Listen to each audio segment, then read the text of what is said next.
Allah subhanahu wa ta'ala then says, وَعَلَّمَ آدَمَ الْأَسْمَاءَ كُلَّهَا, that Allah subhanahu wa ta'ala taught Adam alayhi salam the names of all things.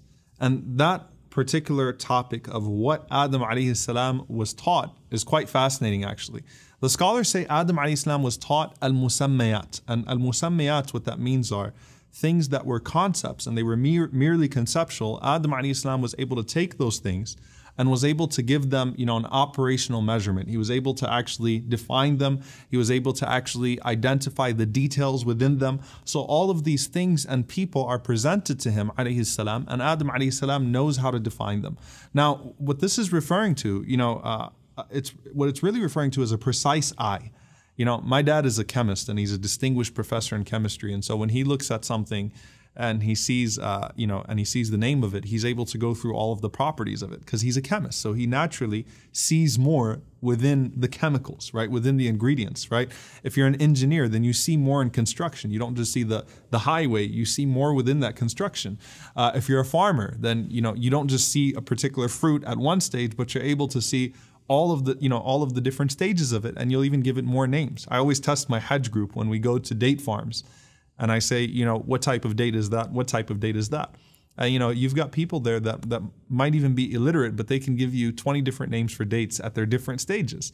So Adam alayhi salam is given all of that. All right, he's able to look at things and he's able to identify things and he's able to give the measurement. And essentially, Allah gave Adam alayhi salam an incredible amount of knowledge. And if you look at it just scientifically, right, different parts of the mind excel in different people. And, different parts of the mind usually would work towards certain types of sciences and so on and so forth. Adam alayhi salam is being given this knowledge by Allah subhanahu wa ta'ala. So Allah subhanahu wa ta'ala, after He taught Adam alayhi salam these names, ثُمَّ عَرَضَهُمْ عَلَى الْمَلَائِكَةِ, He presented them, He showed these same things to the angels. فَقَالَ أَنْبِئُونِي بِأَسْمَاءِ هَؤُلَاءِ إِن كُنْتُمْ صَادِقِينَ. And Allah subhanahu wa ta'ala says to the angels, inform me of the names of these, if you are indeed truthful.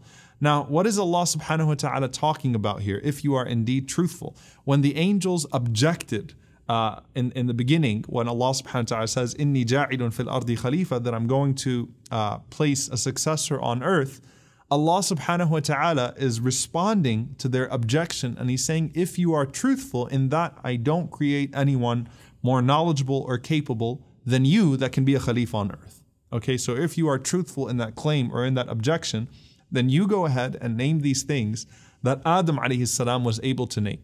Now the angels didn't argue, they did not fight, and again, the nature of their objection in the first place was not one of questioning Allah subhanahu wa ta'ala. Rather, it was trying to understand the wisdom of Allah subhanahu wa ta'ala placing human beings on this earth after what had happened with the jinn. So when Allah subhanahu wa ta'ala said that to them, they said, Subhanaka, la ilma lana illa ma 'allamtana, innaka anta al-alimul hakim. They said, exalted are you. They glorified Allah subhanahu wa ta'ala. How perfect are you? We have no knowledge except what you have taught us, and indeed it is you who is the knowing and the wise. قَالَ يَا آدَمُ أَنْبِئْهُمْ بِأَسْمَائِهِمْ. So Allah subhanahu wa ta'ala turned to Adam alayhi salam, He said, teach them those names.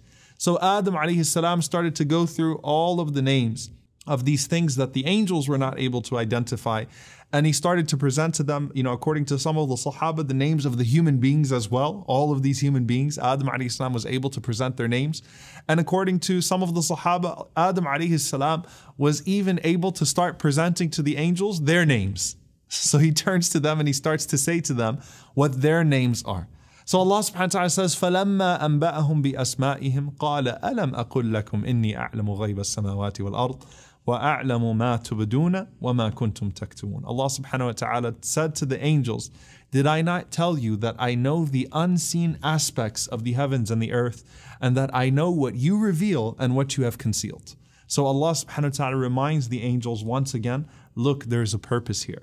However, what the ulama say here, which is very powerful, is that this particular last line of the ayah, I know what you reveal and what you conceal, that this was a message not just to the angels, but also to the shaitan, who concealed his hatred and his jealousy and his pride, that Allah subhanahu wa ta'ala already knew what was inside. And Allah knew the innocence of the angels as well as the nature of shaitan, right? The evil nature of the devil and what he planned to do with Adam alayhi salam.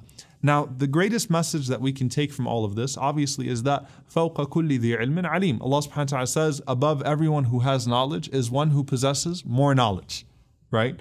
Now, Allah subhanahu wa ta'ala has more knowledge than the angels, and Allah has chosen to conceal some of that knowledge even from the angels. But here in this particular context, Allah subhanahu wa ta'ala preferred Adam alayhi salam with his knowledge to the ibadah, to the worship of the angels. And this teaches us a very important lesson in our religion, that knowledge is superior to worship. So in this particular context, Adam alayhi salam was made superior to the angels, and the children of Adam alayhi salam were made superior to the angels only in that particular issue, in that particular area. And of course, as we said before, when human beings choose to worship Allah subhanahu wa ta'ala and choose to to do away with those desires that take them away from Allah subhanahu wa ta'ala, then their rank also supersedes the angels. And Allah was teaching the angels a lesson as well as Adam alayhi salam, because Adam is listening to the angels responding to Allah subhanahu wa ta'ala by saying, Subhanaka la ilma lana illa ma 'allamtana, that there is no knowledge except what you've taught us. So Adam understands that just like the angels were taught particular parts of knowledge, Adam alayhi salam was taught particular portions of knowledge. And Adam alayhi salam also is seeing the humility in the response of the angels, which is why the scholars say, La adri, or La a'lam, to say I don't know when you really don't know is half of ilm, is half of knowledge. To be able to recognize that I don't know is half of knowledge. And so we ask Allah subhanahu wa ta'ala to grant us the ability to recognize that which we need to recognize, to grant us the blessing of knowledge that is beneficial, to allow us to worship Him in a way that's pleasing to Him, and to allow us to do away with those desires that would make us animalistic, or even worse, that would make us satanic.